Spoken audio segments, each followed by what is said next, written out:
What's up?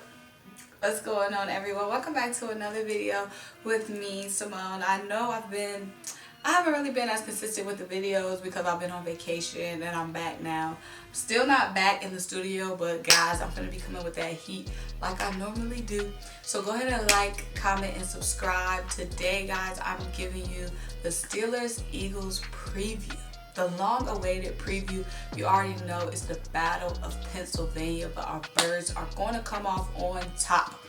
Before we get into the matchups and whatnot, I just want to say, besides like, comment, and subscribe, because I said I'm trying to get 700 subscribers by the end of the month. So go ahead and, help me out. But guys, we're coming into this game with all the momentum. The Steelers are coming off of that funky bye week, that uncalled for funky bye week that they had because, the Titans was being nasty and all of that. The Steelers already practiced, even though they didn't know they were going to have a bye week, so they already practiced. So they were pissed about that. So the Steelers are going to be knocked off their rhythm, and we're coming in with all the momentum, guys. We beat the 49ers. I hate the term rallied because I think it's just so overused, but we really rallied that game. Yes, the 49ers were banged up, but we were banged up also, and we really came together as the underdogs on the road in prime time and closed out a very close game that nobody expected us to win. So we are coming in with all the momentum. We clinched the top of the NFC East for right now, and we want to keep that standing. Yes, the Steelers have their funky bye week, but the Steelers are going to be very motivated as well. Like I said, the Steelers obviously coming into the game with one of the best coaches, in my opinion. The Steelers are in a much tougher division. They're going to be looking to win this game too because the Browns are playing better than, I wouldn't say, they're playing up to their talent. As of right now, I wouldn't say the Browns are, but the Steelers know that they can't just, okay, we're not just competing with the Ravens. The Steelers are competing with the Browns this season as well, so they're not trying to slip up. The Steelers had some close games against the Giants, the Texans. I'm not sure who their other game, I think it was the Broncos, but all their games were close games, and they were able to close out all of those close games, so we can't slip on the Steelers, guys. The Steelers are giving up 21 points or less. And we know we haven't been winning any games. Definitely not from offensive play, but offense definitely has to put up points against the Steelers because we already know they're coming in with a vicious defense. So let's go ahead and get into some of the nuances of this game.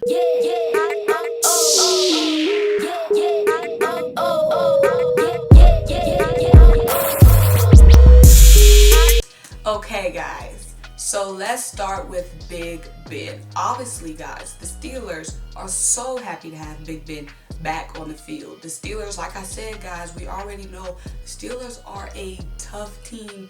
They're a tough team to beat because, like I said, they're coaching. They have a great coach, so they're always working themselves out of sticky situations. The Steelers, though, guys, they're so happy to have Big Ben back this season, and they went 8-8 with Duck Hodges. So Big Ben, I wouldn't say he has a lot to prove, but he's definitely like, they was 8-8 without me. I gotta be above and beyond this season so they won't think they can do this without me. But guys, Big Ben, obviously he's been clutch for the Steelers these past years. But guys, there is a Achilles heel to the man, okay? And that is his intermediate passing. Big Ben has thrown 12 turnover-worthy plays when he is throwing intermediate throws 10 to 15 yards down the field. And that is something that we have to exposed. Now, I was going to say both of our linebackers, they stepped up last game. I know during the offseason we were like, do we need to do something at linebacker? Do we need to, pick up another linebacker? Blah, blah, blah. But both of our linebackers stepped up last game. Nate, Jerry, and TJ Edwards both had tackles for losses last game. And we know, okay, tackle for loss, but that's big for them because, they've been very quiet for us these past couple of games. So just to see them step up, they definitely have to step up in the middle of the defense. Our linebackers and our corners are going to have to pressure Big Ben on those intermediate throws because that is something that we can try to exploit because we definitely want to have capitalize off turnovers this game. We definitely want our defense to be able to score this game because, as we know, our offense is dinged up. We don't need to go down the injury report list, but we know our offense is dinged up. So any chance that our defense can get to, pick off Big Ben, put the pressure on him, make him look bad, we have to take advantage of that. And his intermediate passing, guys, I think is something that's going to be a key for us if we're going to knock the Steelers offense off their game, because we know their defense is going to be coming to not play with us.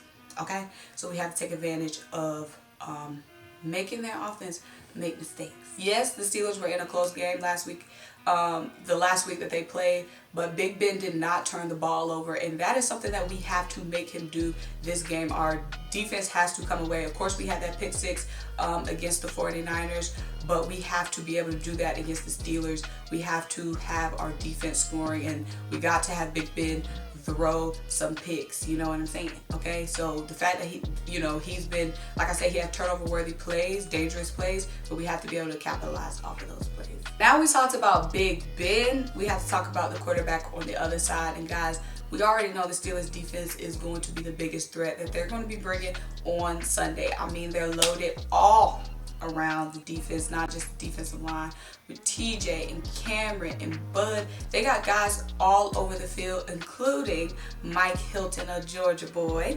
Mike Hilton is a safety, but he's very versatile, guys. He had 7 tackles and an interception last week, and guys, he is all over the defense. So we don't need to just be looking out for TJ. We don't just need to be looking out for guys on their D-line. Obviously, they're going to be trying to pressure Carson. That's going to go unsaid. Don't need to say that, but we definitely have to be looking out for those sneaky guys in their secondary, because Carson, as we already know, hasn't been accurate, and accuracy never was Carson's biggest strength. But guys, Carson still hasn't had a game this season where he hasn't thrown an interception. And I'm not saying he's going to throw an interception, but I'm saying the Steelers defense is not to be played with.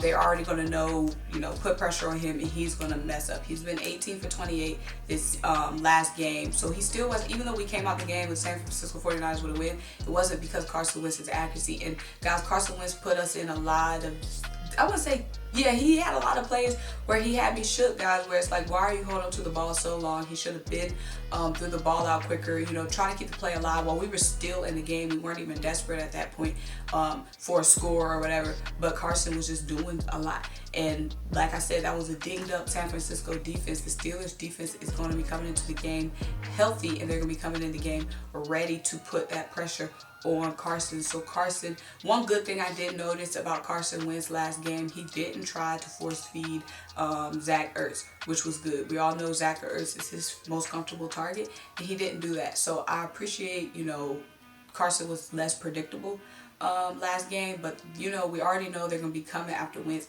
and he's going to have to be prepared to make these other guys look good. Like Travis Fulgham, he had a clutch touchdown for us last game, but he's still fresh meat, guys. Like, yes, he had a big game for us last week, but we're coming into a new game, new territory. These guys get film with these guys. Carson has to make these guys look good. He's got to make Greg look good. He's got to make Travis look good. So it was good to see that he wasn't trying to, just work Ertz last game, but that's something that he's going to have to replicate this game when we're not coming up against a battered defense, when we're coming up against a very vicious defense. Okay? You know what I'm saying? Next.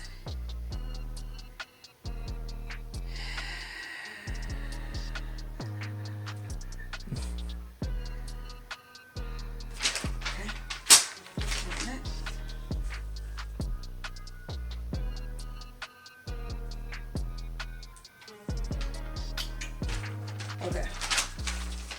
Say done.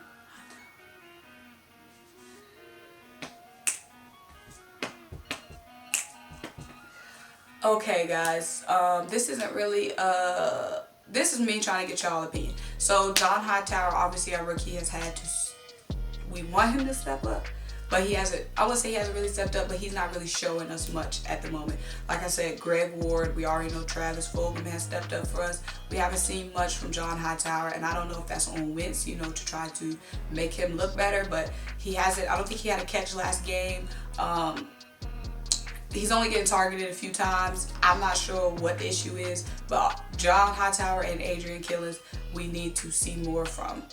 During, not free agency, during training camp time, a lot of people were saying, we want to see more Killins, we want to see more Killins, we want to see more Killins.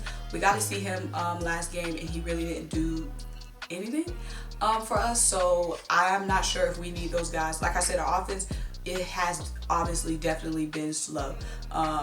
We need to see more spark. We need to see more scoring from our offense, especially when we're coming up against tough defenses that we're coming up against now, starting with the Steelers. We need to see more spark from Killins. If he's going to be in the game, if he's going to be playing, we need to see more spark from him, more productivity, and we definitely need to see more from John Hightower, guys, okay? So that's just my opinion. Let me know what you think.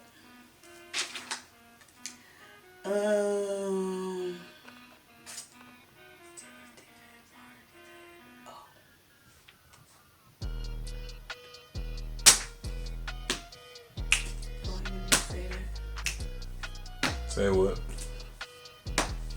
What about Stephon too? They already No, I'm assuming they already know. What is it? It is his dad. Oh. Okay. Another bright spot from the San Francisco game that we can apply to the Steelers game is the productivity that we got from our defensive line. Our defensive line really worked well that game. We held the San Francisco 49ers to 116 rush yards, okay? That's big, and that is something that we're definitely going to have to replicate and also we held Kittle to 1 touchdown. Obviously, you know, their quarterback wasn't playing, but you know, that's one of their best guys on offense, and you would have thought he would have been stepping up knowing that their quarterback shuffle was, you know, doing what it was doing. We held Kittle to 1 touchdown, and we held their rushing game to 116 yards. So that is something that we're going to have to replicate against the Pittsburgh Steelers. I know a lot of people are shook at the Steelers offensive line, you know, saying, you know, they got a really sturdy offensive line. Everybody's saying Juju is going to pick us apart or whatever. As long as we put pressure up front, which we have been able to do, last game, and you know, we have, and even the games before, like we had 8 sacks on Burrow. Obviously, you know, that's the Bengals offensive line, it's not the Steelers, but we definitely going to have to keep that productivity from our defensive front, because our defensive front is supposed to be one of our best units, and they have been stepping up these past couple of games. So if we can keep that pressure up front on Big Ben and keep that pressure, we won't have to worry necessarily about them, you know, running the score up on us. Like I said, the Steelers, all of their games have been close games. And they haven't even been playing the toughest teams. They played the Broncos, they played the Texans, and they played the Giants. All of those games were close games. Now, they were early in the season. Big Ben was coming back. He hasn't been playing. And obviously, you know, we had no preseason, so we can't necessarily really judge. But we can't expect to be in a close game with the Steelers. So, you know, our defense kind of has to lead the charge. Like I said, we need to get some good takeaways from the defense like we did last game. We had that pick 6 from Alex Singleton. We need to replicate. We need to get our defense scoring, and that's all going to start from our defensive line. So I think that is really going to be the biggest key for us, is putting that pressure up front. I'm not going to say it's over with for our offense, but guys, I am shook about the Steelers defense. Just the way our offense has been playing. I am a little shook. I'm not gonna lie to y'all. And if y'all think I'm wrong, just go in the comments, make me feel better. You know what I'm saying? This is a big game for me, guys, because my mom is a Steelers fan. Okay, so this Steelers-Eagles matchup always hits different. You know what I'm saying? So let me know what you guys think. Of course, I think our biggest keys is definitely going to be Wentz making like these other guys look better. Wentz has to be the leader on offense. He has to make John look better. Not necessarily make Greg. I know Greg, you know, do his own thing. Definitely has to make John look better. He definitely has to make Travis look better. Definitely just being more accurate. I do think, you know, we try to get Ertz more involved this game than he was last game. So yeah, definitely our key on offense. You know, we definitely have to get the running game going. If We can. Our defense has to go toe-to-toe with the Steelers defense. Our defense has to make big stops.